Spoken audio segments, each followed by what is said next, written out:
Fire is a first thing discovered by human beings, and it is the basic first base of the human civilization. I think I don't need to explain, you understand it. And at the same time, this issue that fire may be the major cause of the destructive action, whatever you have given the effort to do it. Now let us see what is fire. Fire is nothing, any magic or miracle. As for scientific explanation, you can say it's a chemical reaction. Now, more specific, what type of chemical reaction? That is oxidation or oxidization. What is it means? Mixing of chemically, mixing of oxygen with some flammable or combustible materials. Then what happens? It produces heat as a byproduct.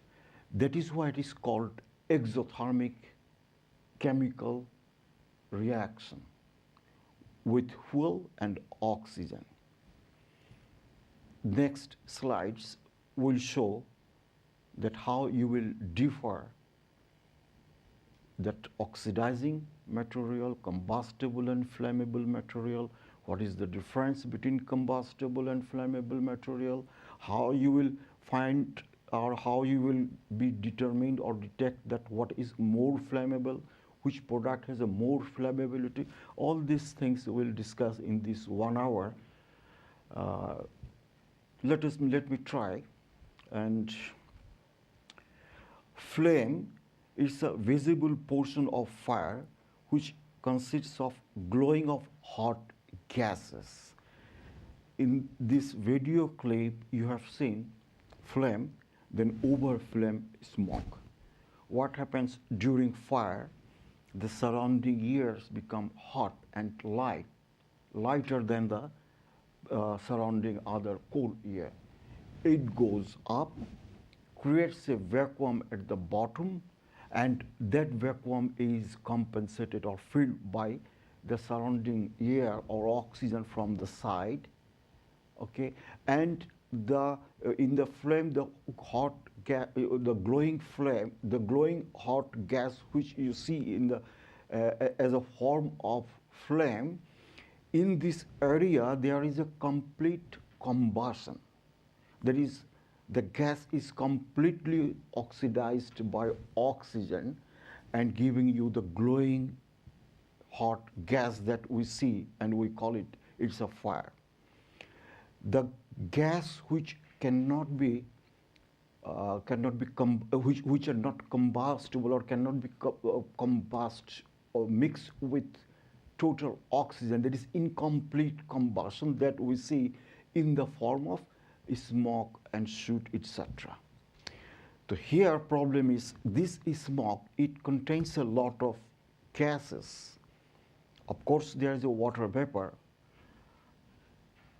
but other, say, carbon monoxide, carbon dioxide, hydrogen cyanide, sulfur dioxide, these are the gases very toxic. Okay, what are the gases and what it will affect, that will coming in the next slide.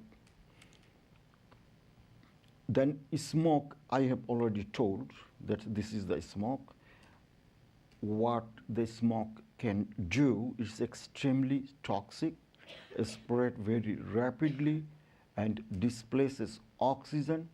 People become disoriented, impaired, blinded, confused. And this makes the people too safe. And when sometimes it's lost, within 3 or 4 minutes, if inhale in carbon monoxide, people lost is conscious, and before burning, the people die.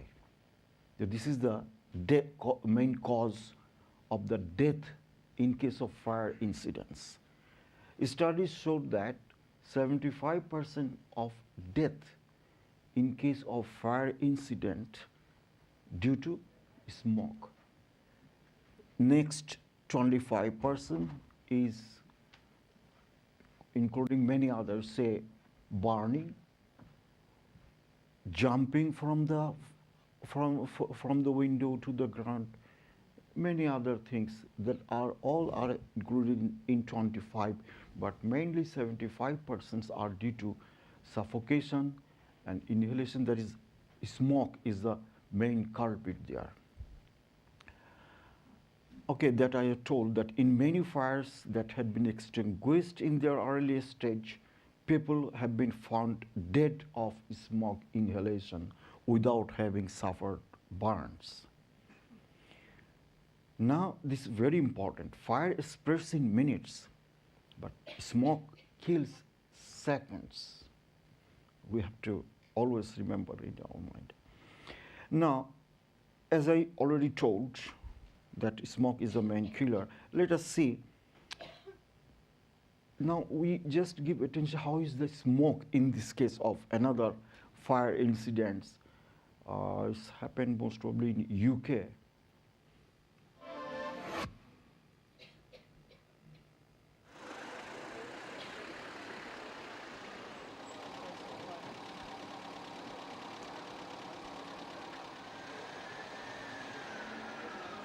Okay, here you see most of the gases is incomplete combustion, that is the smoke, and that incomplete combustion is our problem. Okay, complete combustion is, see the flame size, that's the area of complete combustion.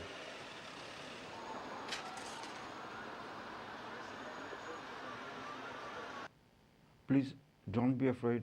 I'm not showing you YouTube to make you afraid, but to make you more courageous that whatever you can see, you can control if you take in time measures, proper measures. Nothing to be afraid here. Just to make you careful. As I told, this phenomenon already, right? Regarding the smoke, this is the anatomy of smoke. And here, this one is a very, very toxic hydrogen cyanide, like potassium cyanide, you know. Carbon dioxide and carbon monoxide, during inhalation in carbon monoxide, okay, carbon dioxide makes suffocation, but carbon monoxide during inhalation, even it takes, you know, the oxygen in our bloodstream. This is a very major culprit, carbon monoxide. And carbon monoxide occurs, it is due to incomplete combustion. That is, with carbon, one atom of carbon makes one atom of oxygen. You just think this CO, there is a carbon monoxide. The tendency of carbon monoxide to be a carbon dioxide. It is a carbon monoxide looking for another atom of oxygen to combine with and to make it carbon dioxide. So then when it goes to the bloodstream, then it will not satisfy until carbon monoxide get one oxygen. Then this oxygen they can take from our bloodstream. And rest, I think no need to explain to you. You know that hypoxemia or many other things may happen. That is okay. Okay. Now, another important thing in the fire science is the fire triangle.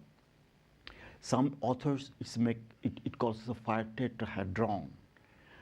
But this is very popular method. That fire triangle, say a triangle needs 3 arms to make complete. If you take one arm, it is no longer a triangle. If you take, say, from here this arm, it's like angle.